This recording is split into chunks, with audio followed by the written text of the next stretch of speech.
Welcome, Dr. Epic here, and what we're going to discuss today is Electric America and her wars of empire.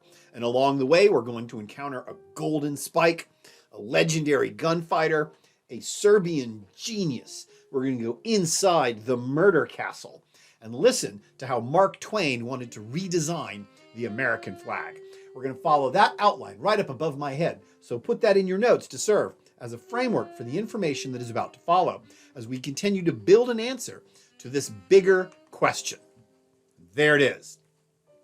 America's industrial age, golden, gilded, or dark. Evaluate the historical events between 1860 and 1920 in terms of society, politics, and the economy, and develop an argument that supports one of these three interpretations on this critical period in American history. Now, last time we discussed the Industrial Revolution itself, but the thing you need to understand here is that the Industrial Revolution worked. It worked really well. It worked so well. The American economy exploded. Industrial output increased tenfold between 1865 and 1910. The economy triples in value. By 1900, the American economy outstripped that of the United Kingdom, making the United States the wealthiest country on the planet. And it still is today. And as the economy transformed, so did the American social and political landscape. With all of this wealth coming in from American industry, the country began to dream of huge projects, the scale of which had been previously unheard of. And one of these was the Transcontinental Railroad.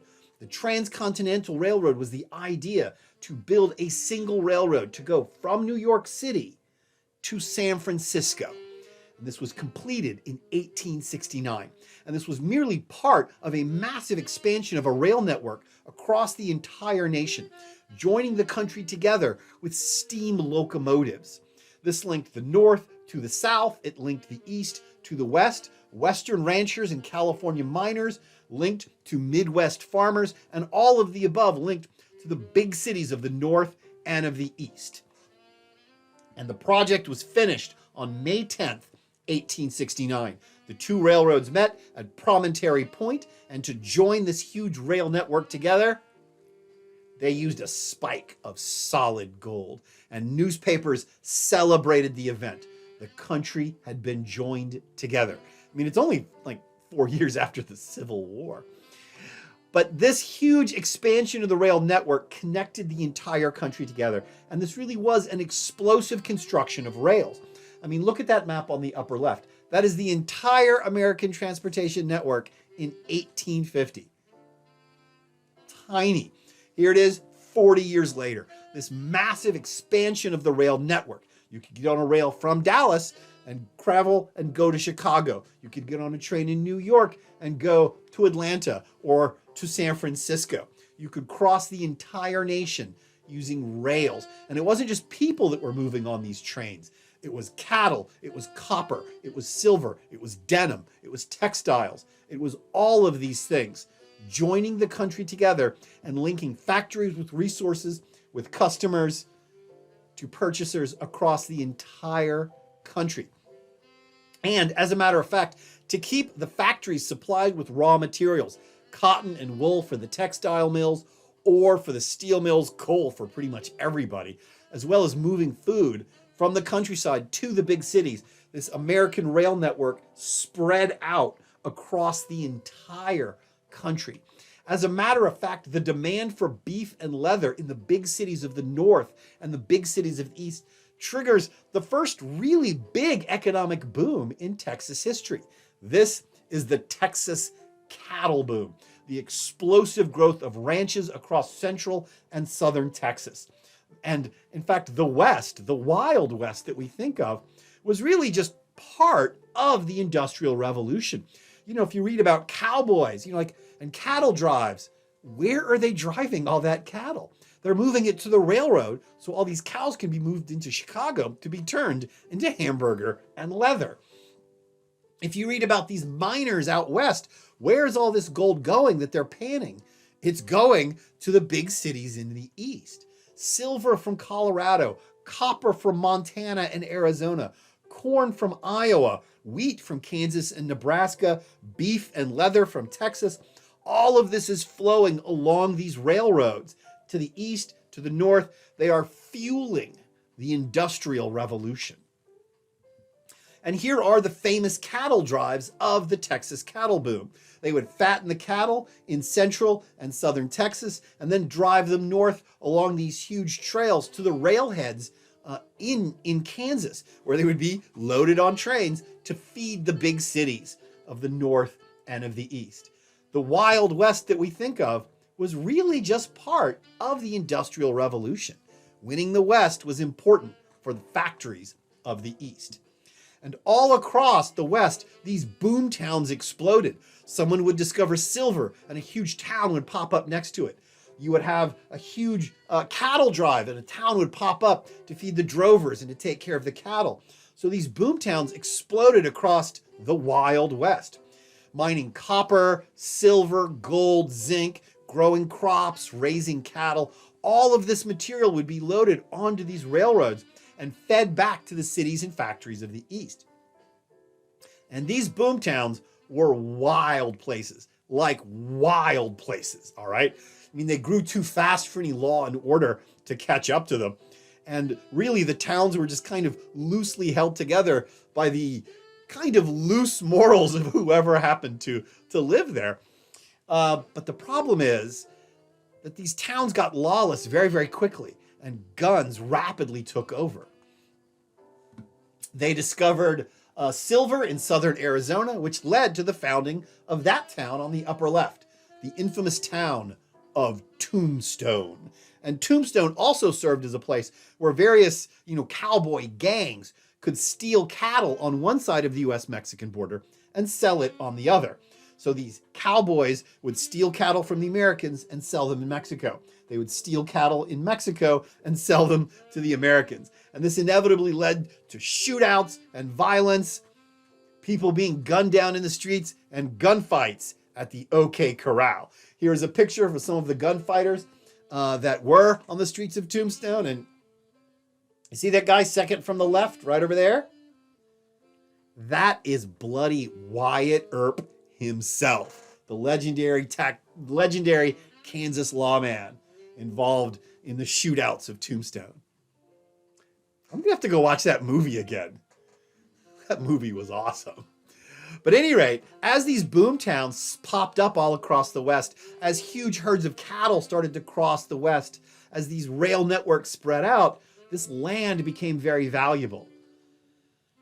But there's a problem.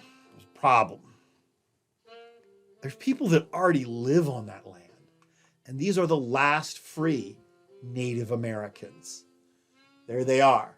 And their days are numbered because the Industrial Revolution needs that land. All right? So the Native Americans had to go. All right? The army moves out. The army attempts to build these reservations where theoretically, at least, the Native Americans could live in perpetuity. But in reality, the reservation system didn't work very well. The officials that were supposed to pay the Native Americans food and grain were intensely corrupt. A major scandal about the Office of Indian Affairs erupted during the presidency of Sam Grant. The United States rarely honored its treaty, and even when the United States wanted to honor the treaties, often the Bureau of Indian Affairs was simply too corrupt to do it. Now, watch that map on the lower left. This is what happens to the Native American lands during the Industrial Age.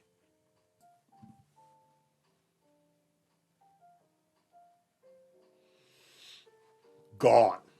All right?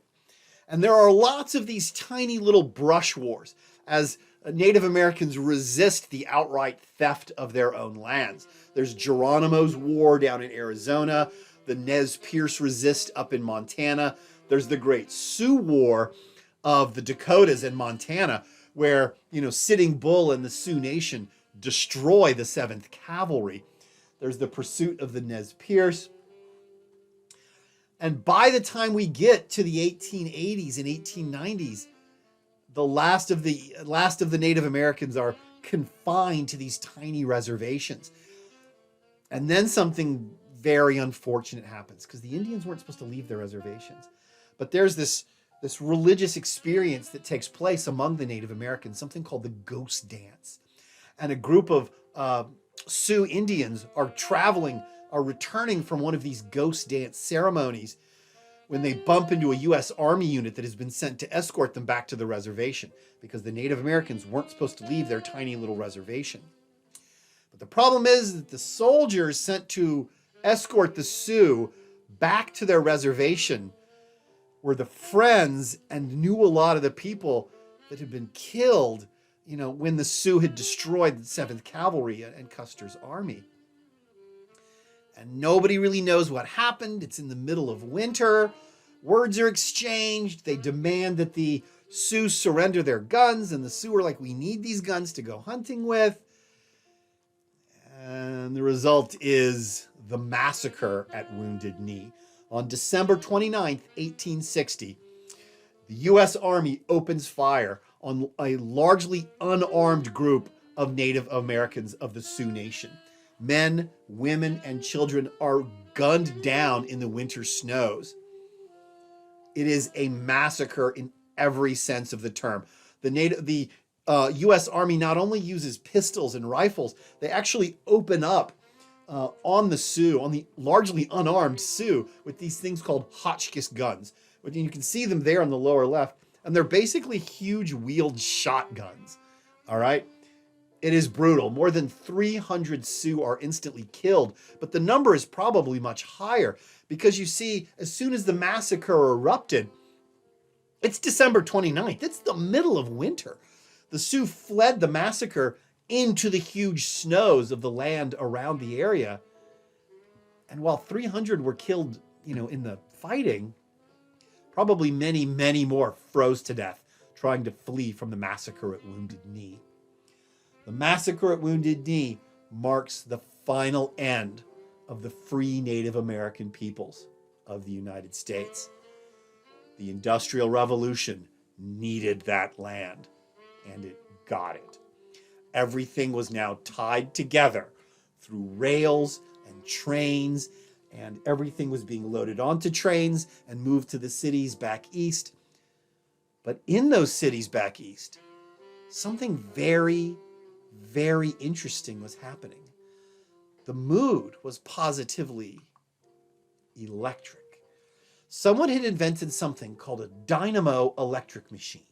Now, this is how a dynamo electric machine works, or how I think it works. Okay, there on the upper left, that's your steam engine. You're loading coal, you're turning water into steam, it's in a pressurized cylinder, and the pressure from the cylinder is causing the motor to spin. But then you attach that motor to that thing right up above my head. That's the dynamo electric machine, a ring of magnets with spinning magnets inside.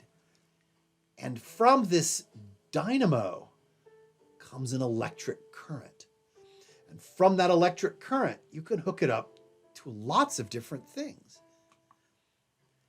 And for the very first time in human history, the night was lit by something other than fire. Now, this sets off an intense competition, in a competition to electrify America.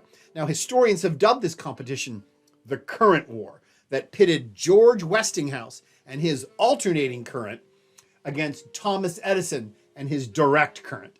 And the difference, if I'm getting this correct, is Thomas Edison's system was slightly more expensive, but reportedly safer, whereas George Westinghouse's was considerably cheaper, but slightly more dangerous. I mean, you could get electrocuted.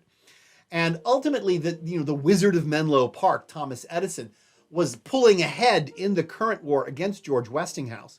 And George Westinghouse knew that he could not compete with the genius of Thomas Edison.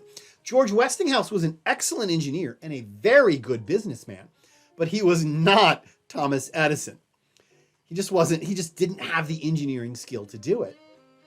But he knew someone who could, because George Westinghouse teamed up with probably the greatest electrical genius of the 19th century, a Serbian immigrant known as Nikola Tesla. Now, Tesla himself was completely hopeless at business. I mean, he was a complete commercial failure. But Tesla could team up with Westinghouse, and together they could beat Thomas Edison. And they did. Westinghouse and Tesla won the current war. And in fact, there is a fantastic movie about the current war. I recently rewatched it. It's really, really quite good. Benedict Cumberbatch is Thomas Edison. Tom Holland is his secretary. It's a fantastic movie. Now, while Thomas Edison might have lost the current war, to Thomas Edison, this was only one part of a huge project to electrify America. And he built at Menlo Park in New Jersey what he called the Palace of Invention, where he would lead a team and they would focus on these individual inventions and drive at it until they could perfect it. One aspect of Thomas Edison's genius wasn't so much that he could think of these revolutionary new designs, but what he could do is look at the application of a design and then perfect that application. And from the Palace of Invention at Menlo Park, Thomas Edison invents all manner of electric wonders. He has over 1,000 major patents, and these include such things as the incandescent light bulb, the phonograph, or the record players recording sound. He figures out a way to commercialize power. He invents the kinetoscope, which we'll actually get to in a bit. He develops the physics behind the chemistry of the nickel-iron battery. He invents the fluoroscope. Thomas Edison really does deserve an enormous reputation, even though it's kind of been battered in the last few decades. But while Thomas Edison did lose the current war, ultimately he is remembered and he is regarded as being the great genius of industrial America. And the great prize in the current war that Edison didn't win was the electrification of the 1893 Columbian Exposition in Chicago, the White City. Now, Chicago had received the contract to host the World's Fair, this huge traveling exposition which would go from city to city to city across the world.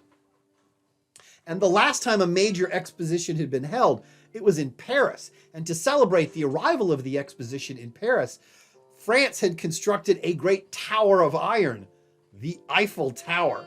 And Chicago really wanted to show up Paris. The Americans wanted to show the French that anything they could do, we could do better.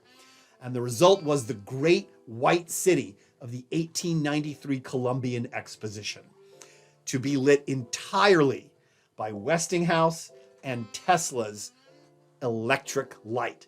And they flipped a switch and the entire park lit up. This was the great triumph of the World's Columbian Exposition.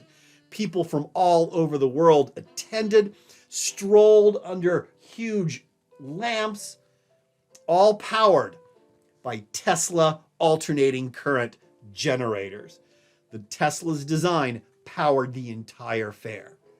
It was a tremendous success. But, the planners of Chicago said, but, we have to think of something even more incredible than the Eiffel Tower, and we're going to put it in Chicago. And they cast around, they're like, maybe we should just build like a bigger Eiffel Tower. And they're like, no, that's just copying. And they were actually approached by an engineer with a radical new design that would be better than the Eiffel Tower. And he pitched it he said the problem with the Eiffel Tower is that it doesn't move. It just sits there. What if we made something that would move, that would revolve? And that would show up the French. They might have a big tower of iron, but we would have a huge mobile ride. And the planners of the Chicago Exposition really liked this idea. They're like, can you actually build this? And the engineer said, yes, I will absolutely build this. Or my name is not George Washington Ferris. And that is how, in the Chicago Exposition, they created the first Ferris wheel, electrically powered by Tesla's generators. And the Columbian Exposition was a massive success. thousands and thousands and thousands of people rode the railroads to see this huge electric city, to ride the Ferris wheel, to see all of these exhibits from around the world, and to sample the wonders of the industrial age in America. It was a massive success. But there was a devil in the white city of Chicago. Because you see, at the World's Fair in Chicago, there was one of the first American serial killers. And his name was H.H. Holmes. H.H. Holmes proceeded to build a secret hotel that became known as the Murder Castle. And the building would masquerade as a hotel, but really people would check in and he would seal them in their rooms and pump carbon monoxide into their rooms, poisoning them. He would then steal their effects, sell their bodies to medical science. And it's estimated that he murdered somewhere between 20 and 30 people inside the Murder Castle of Chicago. It had secret rooms and chutes, a secret surgery, in a secret surgical suite in the basement. It was a thing of utter nightmares. And there's a great book written on the subject called Devil in the White City by Eric Larson. It's a really, really good book. So even though the Columbian Exposition was this incredible triumph for America,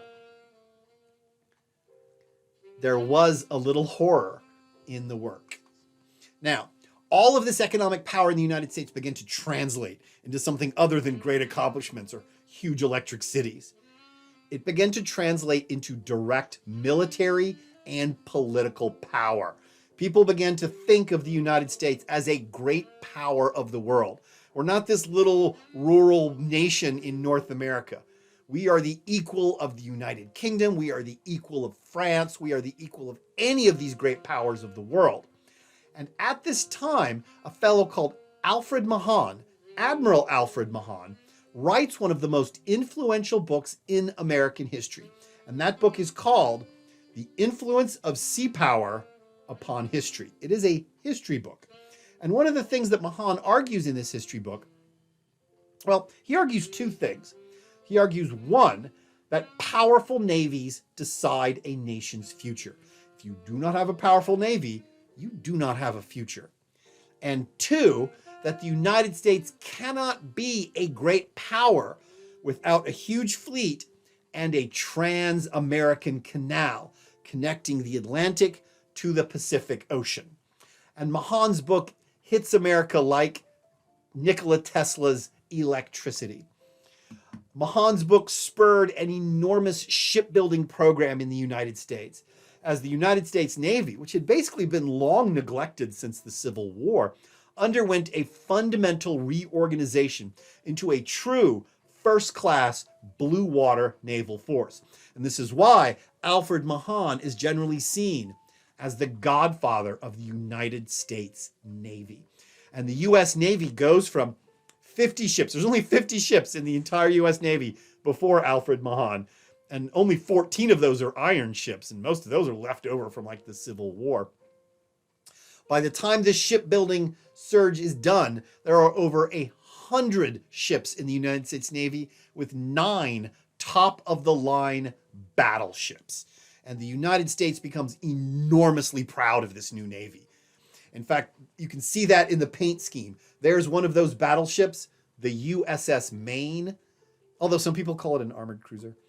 And you can see it in the paint schemes. We don't paint our ships gray. We wanted those Navy ships to stand out. We painted them white and gold because we wanted people to see these ships. And the United States was very, very proud of its Navy. You can literally see it in this postcard. Look how happy Uncle Sam is. Look how happy he is. He's got his ships. He's like, those are my ships. They became symbolic of America's arrival as a great power. Which is why when one of them explodes in Cuba, it's a big deal. On February 15th, 1898, one of these golden and white ships, whether it's a battleship or an armored cruiser, it depends on who you ask, One of these ships exploded in Havana, the USS Maine that you saw in the previous painting. And the nation freaks out. One of the greatest things we had, one of these new battleships, is gone. And Uncle Sam is upset. Uncle Sam is very upset. You can see him in this little cartoon. He's like somebody kicked his dog. And he is saying, remember the Maine and don't forget the starving Cubans. Now we have to pause for a moment and ask, what was this battleship doing in Havana? What is actually going on in Cuba that put this battleship there? And the answer is the remnants of the dying Spanish Empire are happening in Cuba. Okay, Cuba is there. By the time we get to 1898, Cuba is one of the last pieces of the old Spanish Empire in the New World. The Spanish Empire used to go all the way from, Oklahoma, Texas, all the way to the end of Argentina. But at the end of the 19th century, most of Latin America had broken away from Spain, and almost all that was left were a series of islands in the Caribbean. Puerto Rico, Cuba, and a few islands in Asia, the Philippines. But Spain's rule in Cuba had been very fractious, and it had been quite violent. And Spain had over the years to put down a series of really serious revolts against Spanish rule, as the Cuban rebels, you can see them up there on the left, the Cuban rebels would often fight the Spanish authority, arguing that they wanted to free Cuba. And increasingly, as Spain's hold on the island was getting looser and looser, Spanish tactics grew more and more brutal. They were executing people, they were torturing people, they were starving areas of the island. And Spain sought to brutally impose its rule on Cuba. And the violence in Cuba had attracted the United States.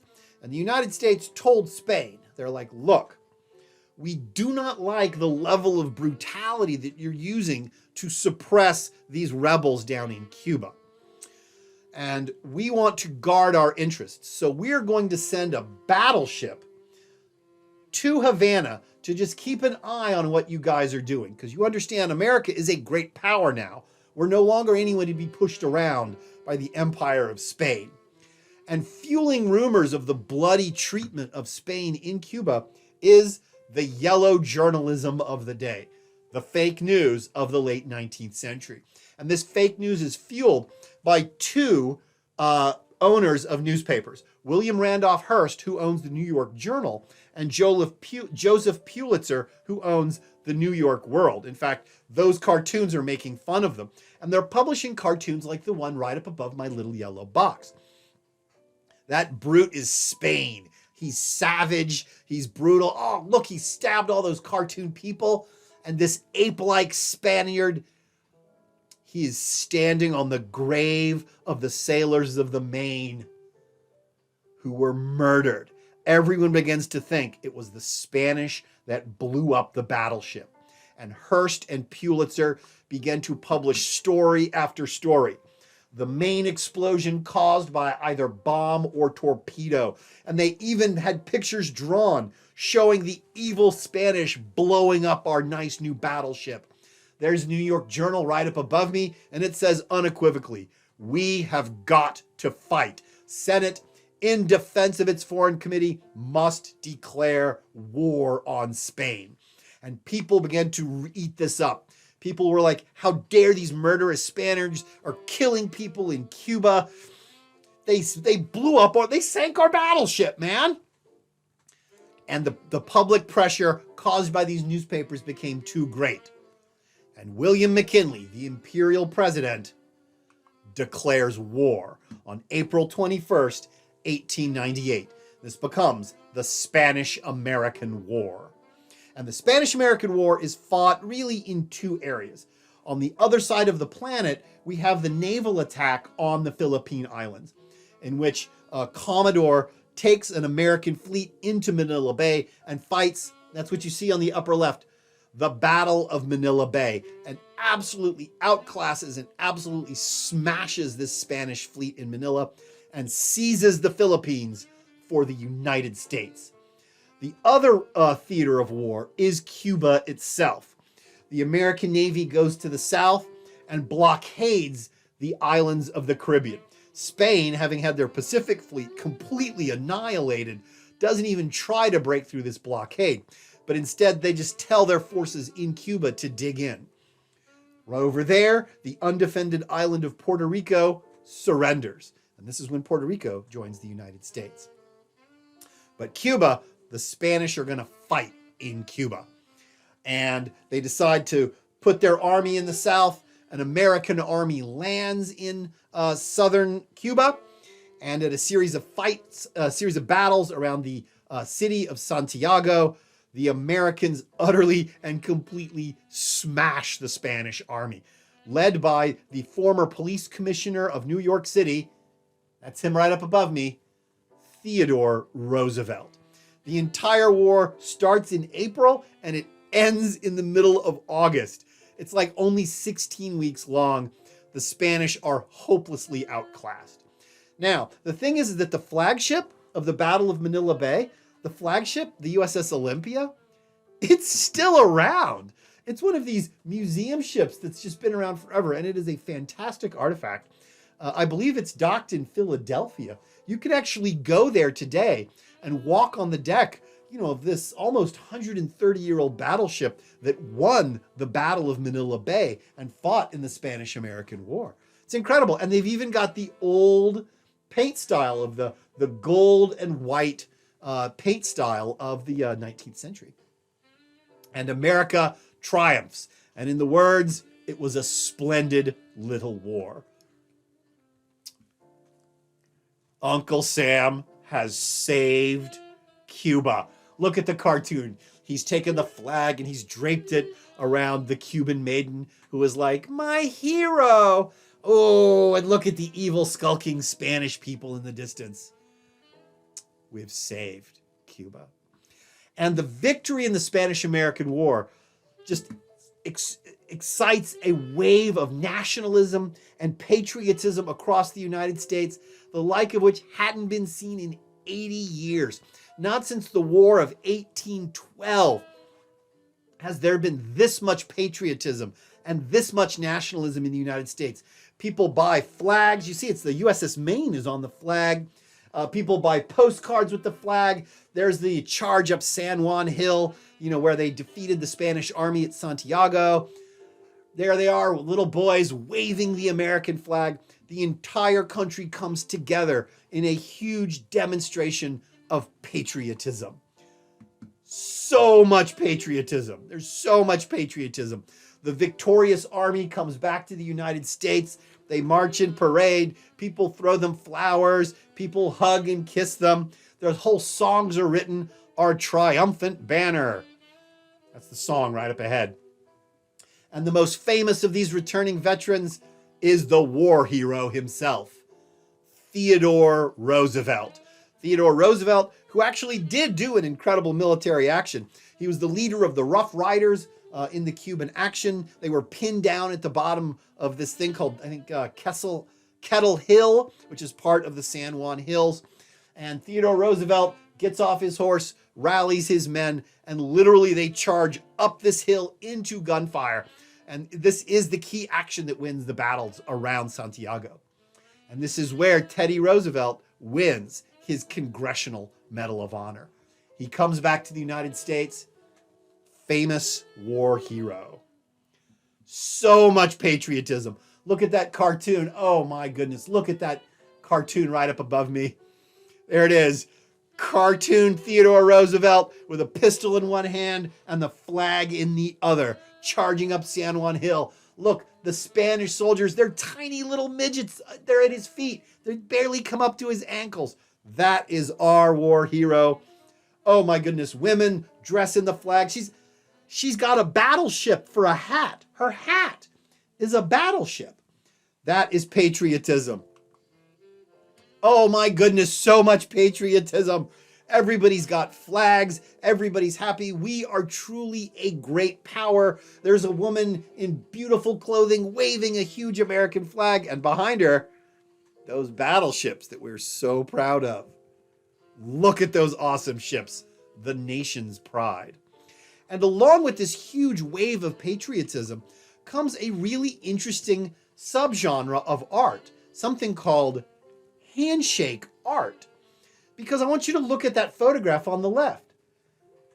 That's an old Confederate veteran over there and a Union veteran next to him.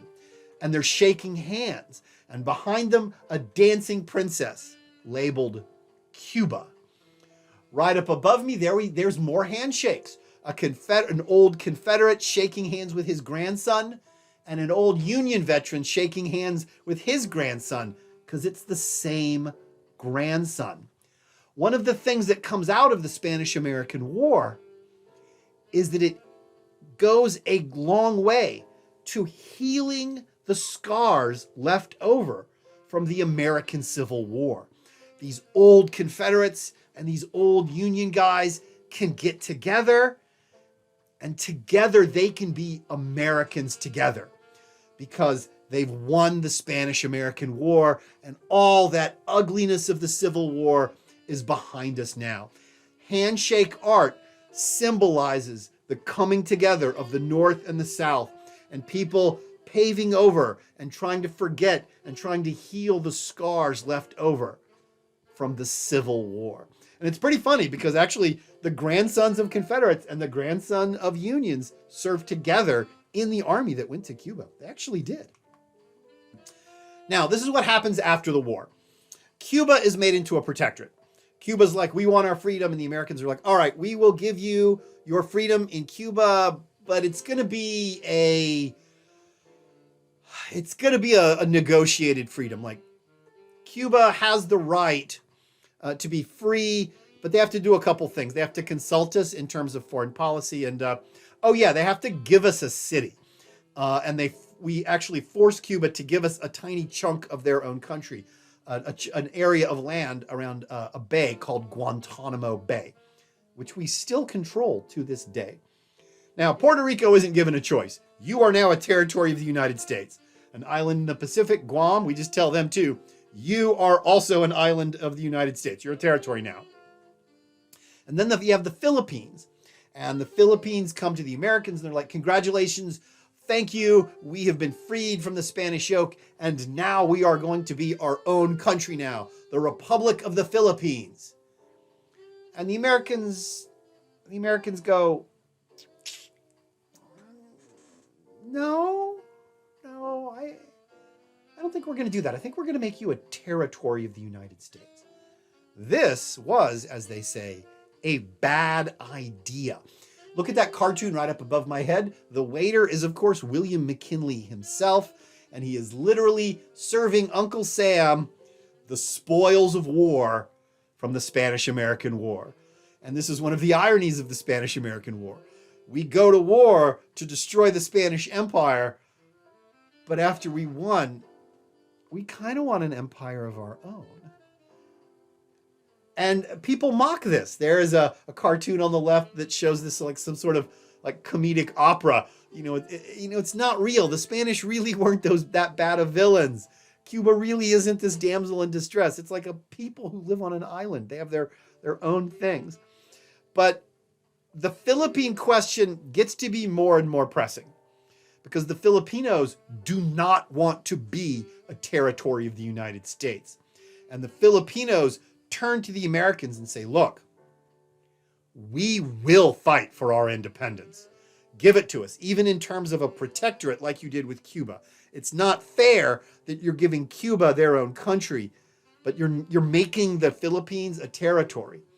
And the debate about what to do with the Philippines actually reaches Theodore Roosevelt himself. And this is Theodore Roosevelt's opinion on the subject. This is what he says. The guns that thundered off of Manila and Santiago left us echoes of glory, but they have also left us with a legacy of duty. If we drove out a medieval tyranny only to make way for savage anarchy, we had better not yet begun the task at all. It is worse than idle to say that we have no duty to perform and can leave to their fates the islands that we have conquered. Such a course would be the course of infamy. It would be followed at once by utter chaos in the wretched islands themselves.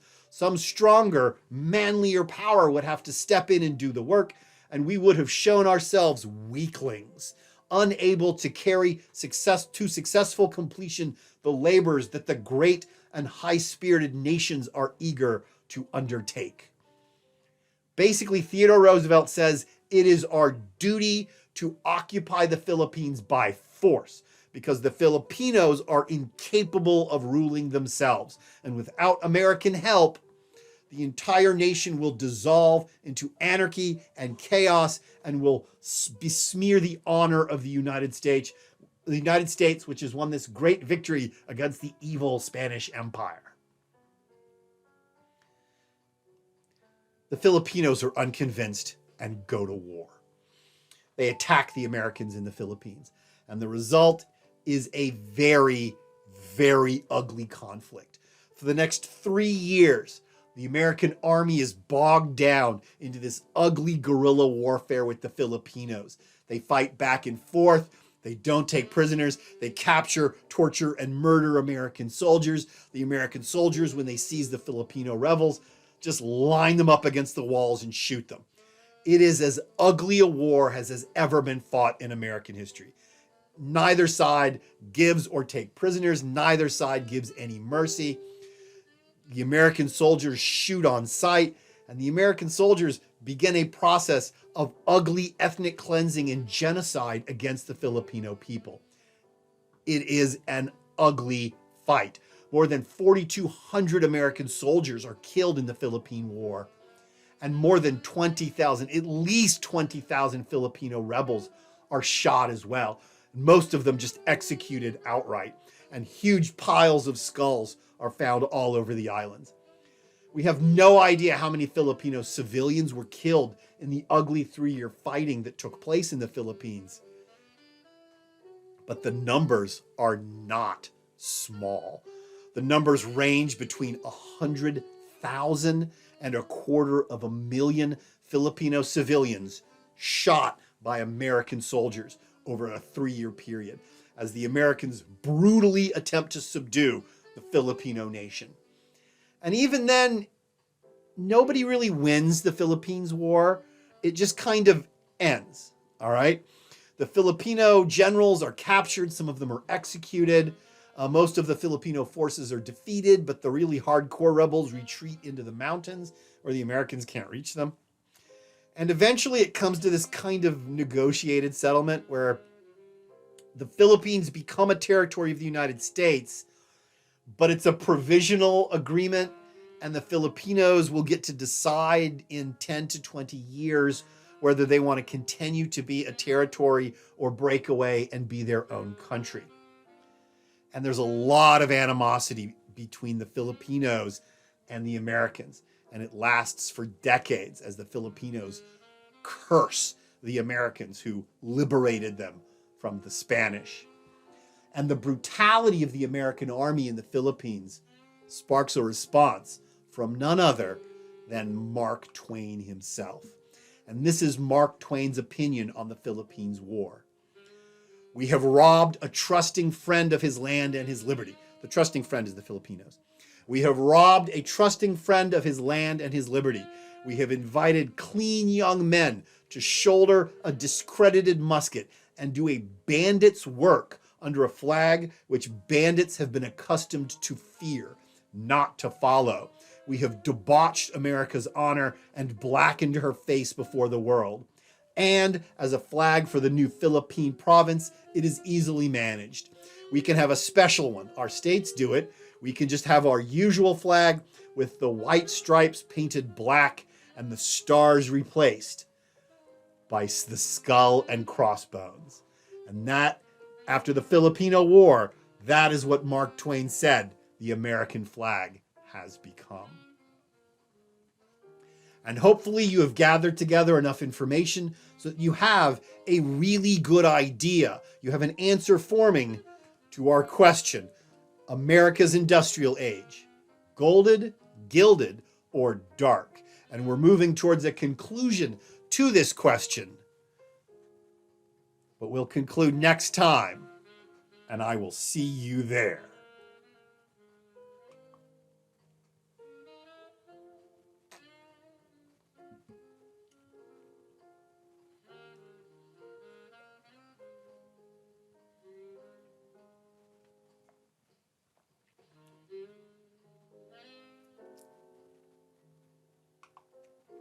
The ruins of the USS Maine lay in Havana Harbor for decades after the Spanish-American War.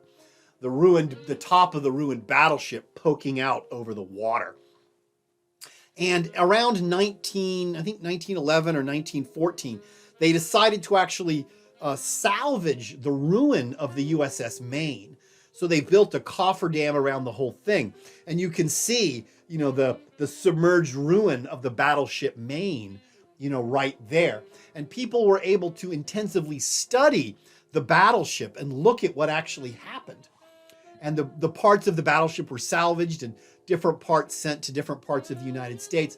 But the naval records were so good that in the 1970s, the U.S. Navy actually commissioned a series of experts to examine what exactly sank the USS Maine.